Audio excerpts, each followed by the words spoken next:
हम लोग अध्यात्म को 3 तरीके से अपना सकते हैं। एक हुआ गाना, ये उच्च साखियाँ हैं, संत की बानी है और उसमें जीवन का दिशा दर्शन है, तो ये अपने आप में बहुत कीमती है। तो ये पद हमें याद हो गया, इन पदों की हम चर्चा करते हों, इन पदों को एक दूसरे के साथ बांटते हों, ये पहला वचन। और दूसरा है उस पर विचार करना। जो हम गा रहे हैं, जो बोल रहे हैं, जब फुर्सत के क्षण हो उस समय ये बानी हम लोगों के चिंतन क्षेत्र में चले कि सदगुरु कबीर साहब कहते हैं कि मन के हारे हार है, मन के जीते जीत। तो इस पर विचार करना कि क्या हम कितना प्रतिशत अपने मन को जीत पाए।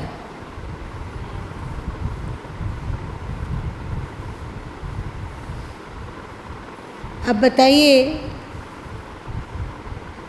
कि पहला हुआ बानी, बानी से गायन, दूसरा हुआ मन से चिंतन और तीसरा हो गया आचरण। आचरण में मन बानी सब एक हो गया, हुआ ना। तो बताइए कि अभी हम लोग किस सीढ़ी पर हैं, पहली सीढ़ी, दूसरी सीढ़ी या तीसरी सीढ़ी?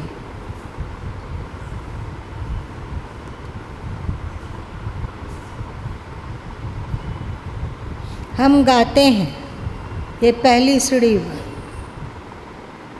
हम उस पर विचार करते हैं, ये दूसरी सीढ़ी है। और हम तदनुरूप आचरण बनाते हैं, ये तीसरी सीढ़ी है। अब आगे फिर छत है। बताइए हम लोग किस सीढ़ी पर हैं?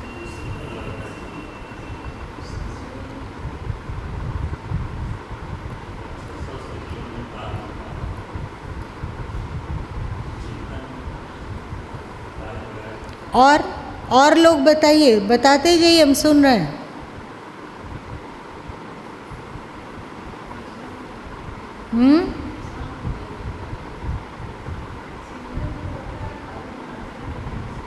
क्या?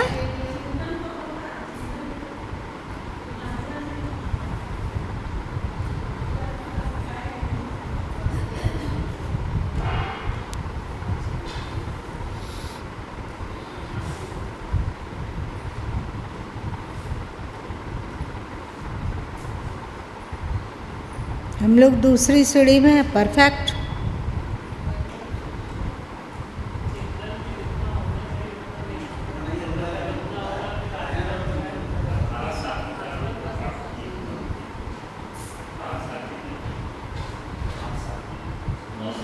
चिंतन हो पाया होगा अभी नहीं, जब आप छुट्टी में हो, खाली हो, चल रहे हो, ब्रश कर रहे हो, बाल ठीक कर रहे हो, कपड़ा बदल रहे हो, स्नान कर रहे हो, भोजन कर रहे हो, उस समय जो हमने गाया, जो पढ़ा, उसका चिंतन चलना।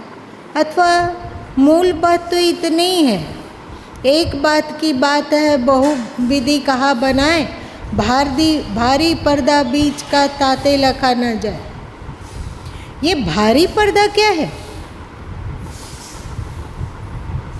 हमारा मन और हमारा संस्कार।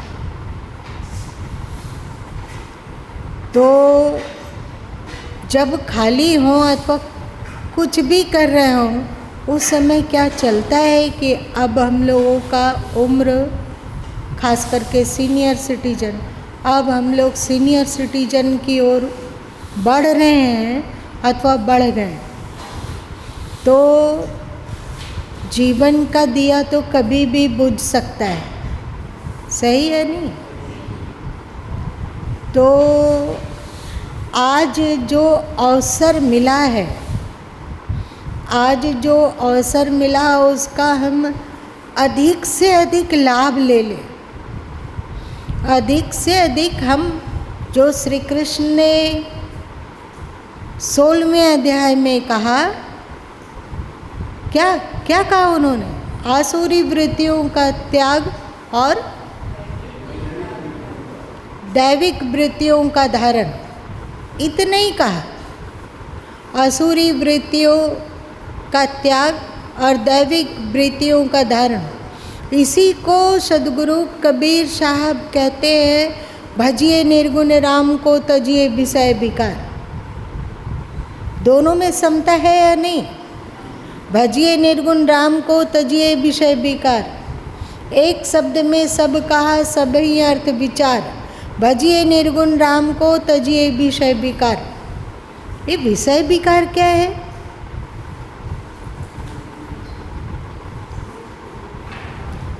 पांच विषय है ना? कौन कौन सा 5 विषय है? क्या?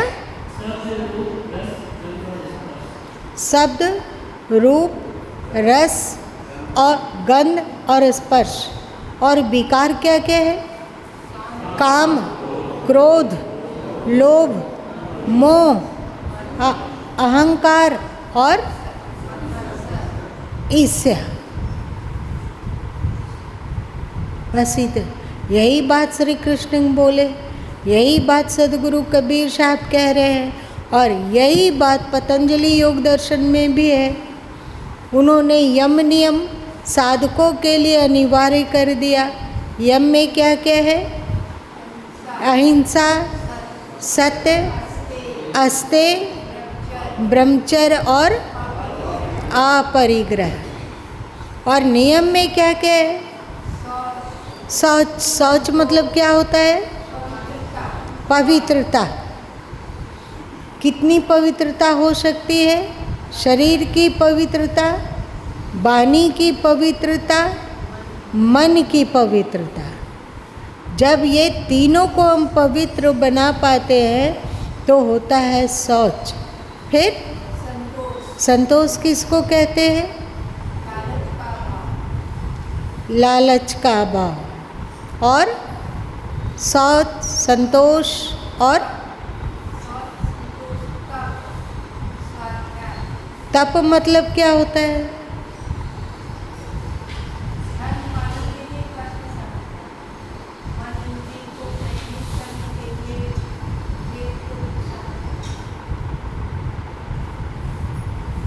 तप और स्वाध्याय मतलब क्या हुआ? क्या? स्वाध्याय भी 3 प्रकार का है। एक स्वाध्याय है हम अपना आत्मचिंतन में लगे रहें। मैं आत्म तत्व हूँ, मैं शरीर नहीं, मैं मन नहीं, मैं बुद्धि नहीं, मैं इंद्रिय नहीं। ये एक औजार की तरह है जो कि ईश्वर ने हमें दिया है। क्यों दिया? जिससे कि हम इन इंद्रियों के द्वारा अध्यात्म में अग्रसर हो सकें। तो हम इससे अलग हैं, हम इससे बहुत परे हैं, हम इसके स्वामी हैं, हम इसके मालिक हैं, इससे बिल्कुल अछूते हैं। हमें हमारी इंद्रियां प्रभावित नहीं कर सकती, ये इंद्रियां हमें आज्ञा नहीं दे सकती। प्रत्युत इन इंद्रियों को हमारी आज्ञा में रहना होगा। ये हमारे नौकर हैं तो इन्हें नौकर की ही तरह रहना है।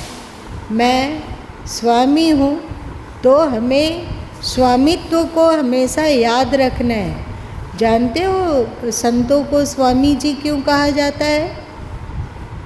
कहा जाता है कि नहीं हमारे यहाँ स्वामी जी आए हुए हैं। तो ये स्वामी जी का मतलब ये नहीं है कि जो सफ़ेद वस्त्र पहना अथवा गेरुआ वस्त्र पहना वो स्वामी है, ऐसी बात नहीं है। जो अपने मन और इंद्रियों को और संस्कारों को अपने बस में रखता है, इन सब पे आज्ञा, वो इन सबको आज्ञा दे पाता है, वो हुआ स्वामी।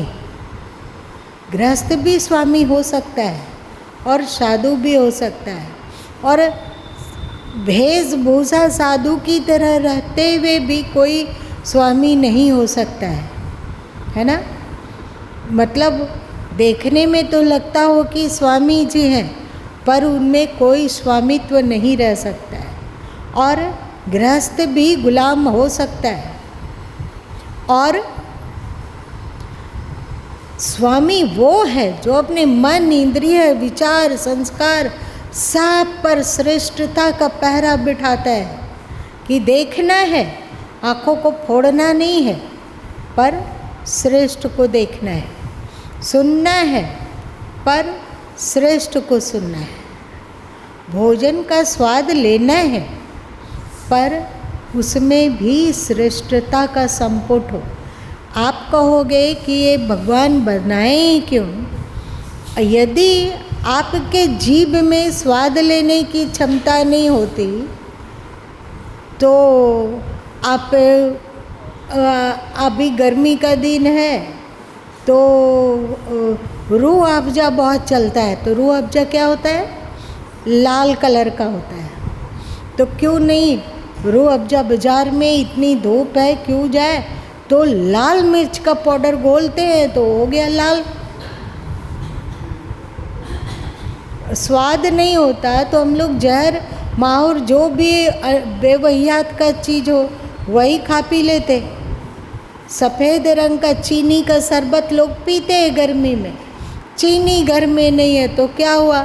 सफ़ेद नमक और सफ़ेद चीनी। तो नमक घोल दिए, अगर एक गिलास शरबत में 1 चम्मच, कितना चीनी लगेगा? कितना चम्मच चीनी में 1 गिलास? 2 चम्मच, 2 चम्मच चीनी लग सकता है, चीनी घर में नहीं है। 2 चम्मच सफ़ेद नमक को डालो और घोलो और पीने लग जाओ। स्वाद नहीं रहता तो हम लोग जिंदा रहते?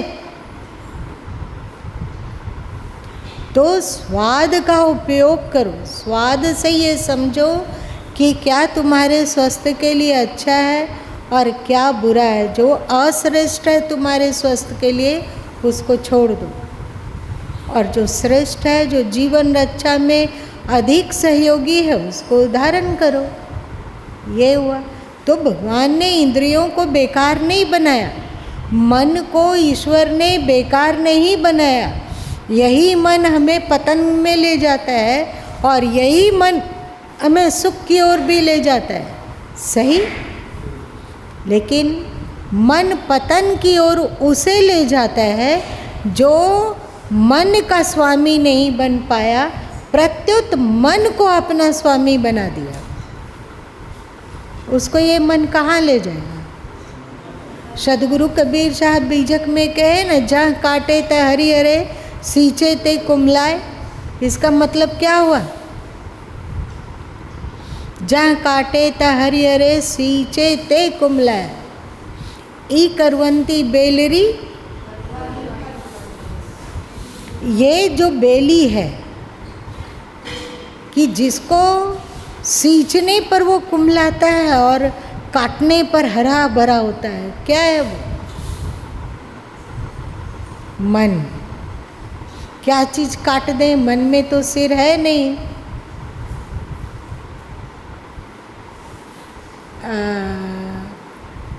तीन लोक का चोरवा, बिना मूड़ का चोरवा। इसका तो मूड़ है ये नहीं है तो काटिएगा क्या?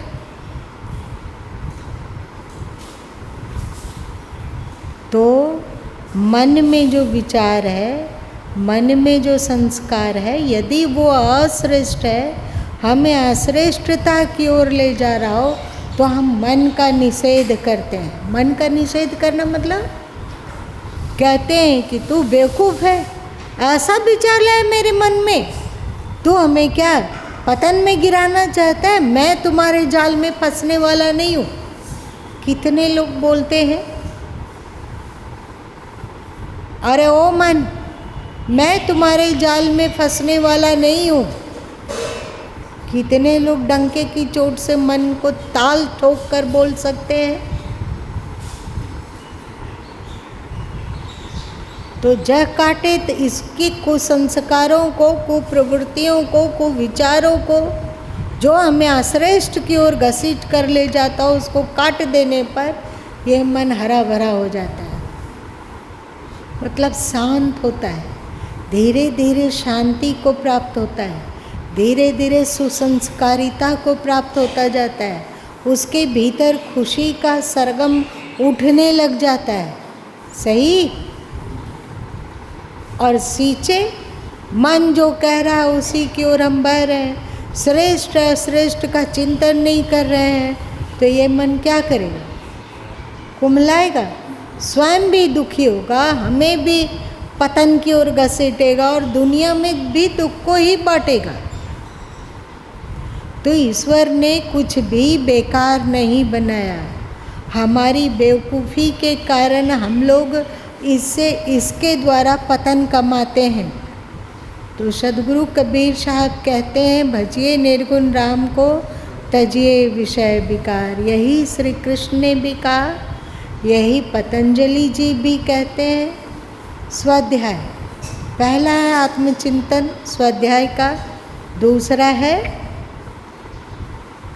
मन का चिंतन, मन को पढ़ना। मन में कौन सा विचार उत्पन्न हो रहा है? हम लोग मन को कितना पढ़ते हैं? 24 घंटे में कितना पढ़ पाते हो? 24 मिनट? 24 घंटा में 24 मिनट।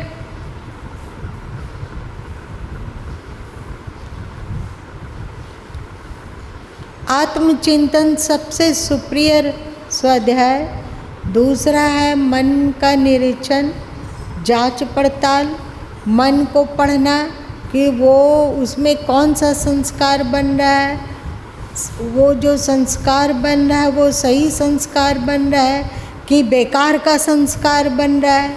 एक पुराने जन्म का कुसंस्कार लेके हम लोग आए हैं, उसको भी काट नहीं पा रहे हैं और नया नया कुसंस्कार हम लोग अपने मन में डाल रहे हैं।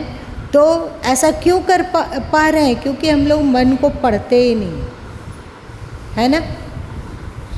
आप लोग दर्पण में दिन भर में 24 घंटे में एक आध बार तो अपना चेहरा देखते होंगे कि नहीं देखते हैं?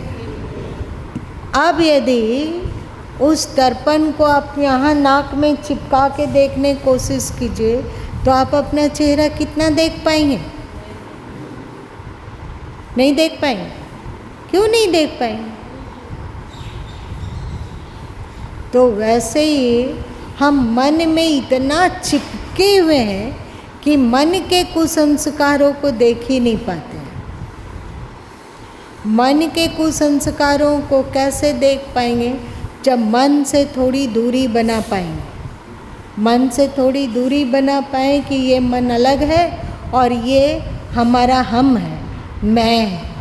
तो इन दोनों को थोड़ा फासला बनाइए तो आप मन में जो अच्छाई है उसको भी समझ पाएंगे और जो बुराई है उसको भी समझ पाएंगे। परंतु हम कभी भी मन से दूरी नहीं बनाते हैं। बनाते हैं? मन से दूरी नहीं बनाते हैं, हमेशा मन में चिपके रहते हैं और इस मन से ऐसा चिपकते हैं कि जागृत काल में तो मन से हम एकदम गुत्थम गुत्थ चिपके ही हुए हैं। स्वप्न देखते हैं तो भी मन के साथ गुत्थम गुत्थ चिपके हुए हैं। वो तो धन्यवाद भगवान का कि निद्रा काल में, मतलब गहरी निद्रा में, भगवान हम लोगों से मन को जबरन अलग कर देते हैं। लेकिन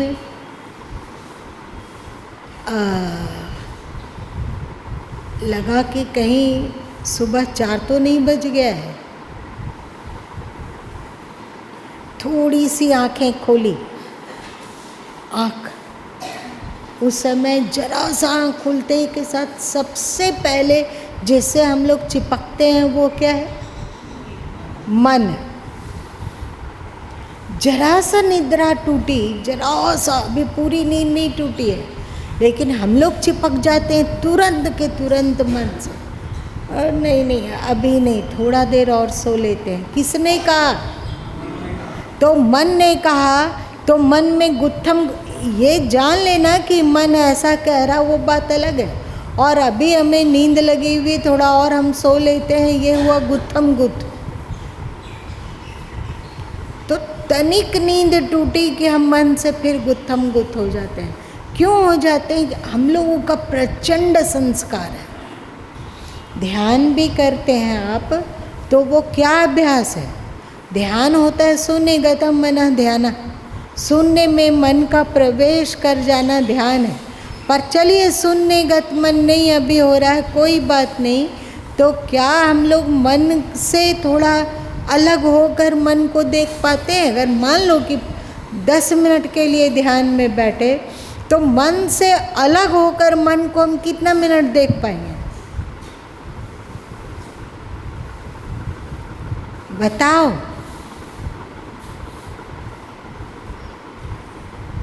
8 मिनट, 7 मिनट, ईमानदारी से। क्या बोले?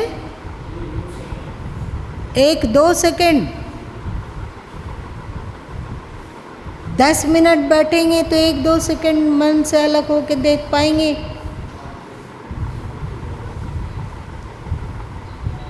तो हम लोग मन का निरीक्षण कैसे करेंगे? अभी मन हमारा कोई औजार नहीं है, प्रत्युत हम ही मन है। मन से हम अलग हैं, इसका तो भान ही नहीं, हम ही मन है। मन जो कहा वो बिना विचारे उसके पीछे चल पड़े। और यदि कोई हमारे मन के विपरीत कुछ बोल देता हो, तो फिर हम लोग क्या करेंगे? क्या करेंगे दिव्यम?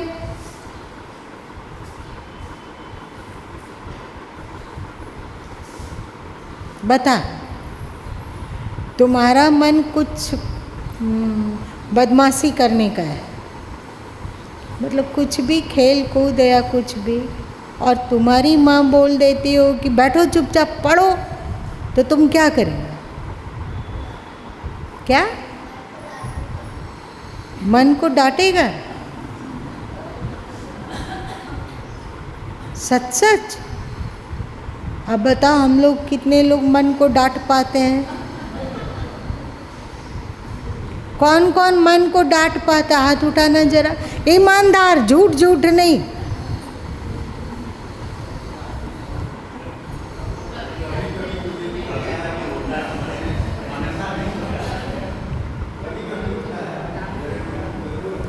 देखिए, परीक्षा में पास अभी कितना अंक से होता है? 30 की 45? क्या? 33 में पास है, आप अगले क्लास जा सकेंगे। अब उसमें से हम लोग 0.1 लाते हों, तो उसको हम क्या कहेंगे? कि नहीं, कभी थोड़ा बहुत तो नंबर ले ही आते हैं, ऐसा बोलेंगे क्या? हाँ, चलिए 1 नंबर 1 मार्क्स। ऐसा नहीं है कि पहले तो कुछ नंबर नहीं आता था, लेकिन अब तो कुछ ना कुछ नंबर ले ही आते हैं। कितना नंबर लाए? 1 नंबर। पर पास कितना में होना है? 33 नंबर में। तो हम लोग फेल्योर हैं कि क्या है? अब यदि हम लोग बोलते हैं कि कभी कभी डांट पाते हैं, इसका मतलब हम लोग महा फेल्योर है। होना चाहिए ऐसा कि कभी कभी चूक जाते हैं, वरना मन को तो एकदम पकड़ के उस पर निरीक्षण और अंकुश लगाए ही रहते हैं। बहुत है, तय फेल कहलाएंगे। लेकिन चलिए इतना तो रहेगा कि नहीं, 33 नंबर में हम 32 नंबर ला रहे हैं, थोड़ा सा और ताकत लगाएंगे तो 33 ले आएंगे। मन से दूरी, मन को एक साक्षी होके जब तक नहीं देखेंगे तब तक मन में जो कचरा है उसे देख नहीं पाएंगे। अक्सर ऐसा होता है कि यदि कोई हमें हमारे मन का कचरा दिखाते हो, जैसे सदगुरु कबीर साहब ने कहा कि क्या कहा,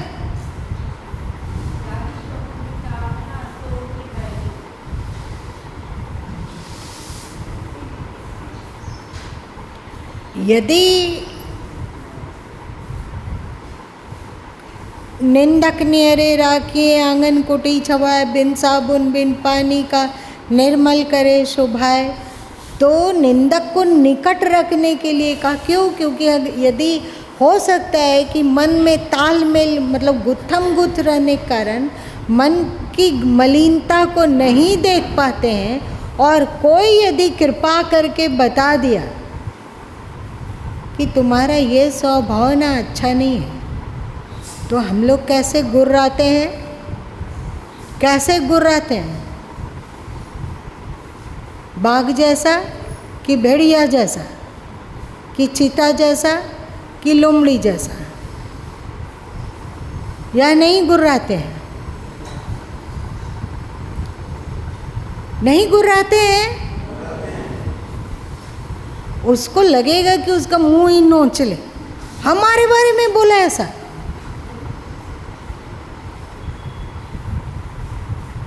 ऐसा बोला, ऐसा करते हैं। ये कौन करवा रहा है? ऐसा विकराल रूप धारण करते हैं, मनुष्य से 1 मिनट में राक्षस बन गए या राक्षसनी चुड़ैल बन जाते हैं। कितना देर लगता है बनने में? इतना जोर गुर्राते हैं कि किसी को हिम्मत ना हो कि हमारे मन पर कोई उंगली उठाए। सही? तो स्वाध्याय कहाँ हो रहा है? आप देख रहे हैं कि आप किसके चक्रव्यूह में फंस गए हैं? आप लोग साखी ग्रंथ में पढ़े होंगे, ये गुरुमुख और मनोमुख। गुरुमुख किसको कहा गया और मनोमुख किसको कहा गया? जो मन के समर्थन में हमेशा झंडा उठा के खड़ा है, मन के विपरीत कोई उसको बोल नहीं सकता है, वो हुआ मनोमुख। तो मनोमुख की क्या दशा होती है? कभी वो अध्यात्म में 1 कदम नहीं आगे बढ़ा सकेगा। और गुरुमुख का मतलब कि गीता है, उसकी वाणी गुरु की वाणी है, बीजक है, बीजक की वाणी गुरु की वाणी है। सदशास्त्रों का जो ज्ञान है वो गुरु की वाणी है।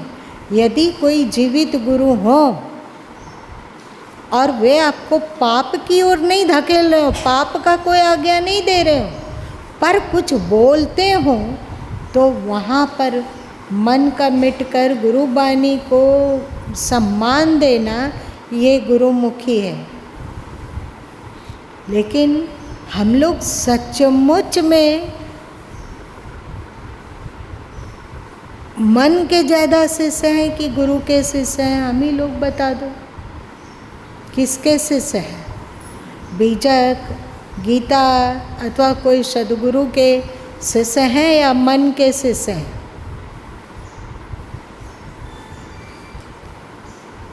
चलिए, तो ये हो गया स्वाध्याय। ईश्वर प्राणिधान मतलब ईश्वर को समर्पित रहना। मैं मेरा है कुछ नहीं, जो कुछ है सो तोर, तेरा तुझको सौंपता क्या लागत है मोर। यदि हम किसी तरह मन और इंद्रियों से ऊपर उठ पाते हों, तो फिर हम जीवन काल में ही मुक्त हैं, जीवन काल में ही शांत हैं।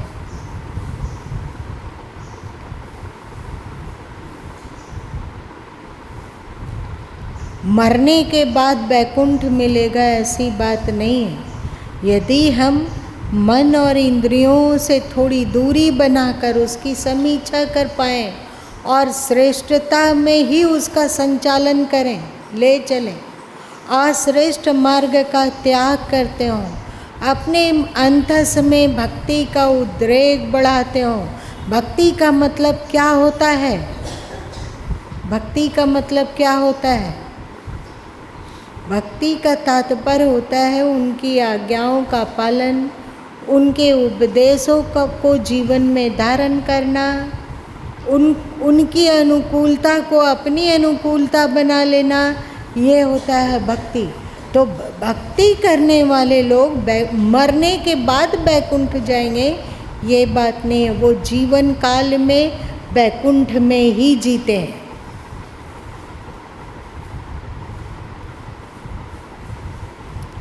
अब हम लोग थोड़ा समीक्षा करें कि हम लोग कितना मिनट के लिए बैकुंठ में जीते हैं और कितना मिनट नरक में जीते हैं। उससे पता चल जाएगा कि हम लोगों का जीवन क्या है। तो पहला है पढ़ना, दूसरा है उसकी समीक्षा करना, और तीसरा है वो जीवन में उतारा है। ठीक है कि 100% नहीं उतार सकेगा, पर क्या हम लोग इस जीवन काल में 60% तक नहीं उतार सकते हैं, जिसमें कि लगभग जीत जाए, हारे नहीं, मैच ड्रॉ ना हो जाए, थोड़ा ही सही लेकिन बढ़त ले। इस जीवन में कोशिश नहीं होनी चाहिए। तो क्या हम लोग कोशिश करते हैं? या मन की पूंछ पकड़ के, सदगुरु कबीर साहब कहें कि इनको देखो, ये भेड़ की पूंछ पकड़ के भवसागर से पार जाना चाहता है। उन्होंने ऐसा कहा, बानी में पढ़े हो ना, भेड़ की पूंछ पकड़कर। यहाँ भेड़ की कौन है? मन। मन की पूंछ पकड़कर हम दुख, अज्ञान, अविवेक, अवगमन से पार उतरना चाहें, ये संभव नहीं। तो जो हम ये सब ऐसा पाठ वगैरह करते हैं, कोशिश करिए ईमानदार तरीके से कि हमारे जीवन में थोड़ा थोड़ा वो उतरता जाए। कुछ और अति हो गया, क्या करेंगे? अपन सैया की बांधूंगी पाट, ले बेचूंगी हाटे हाट, ये करेंगे या ये करेंगे? नदिया पानी नदियम जो हमरा सल्टा सुखैते जो, दो चीज़ है, दोनों में क्या करेंगे? क्या करेंगे? चलिए, आज ज़्यादा देर तक इसीलिए हुआ क्योंकि भगवान ने आज मौसम ठीक किया हुआ है ना।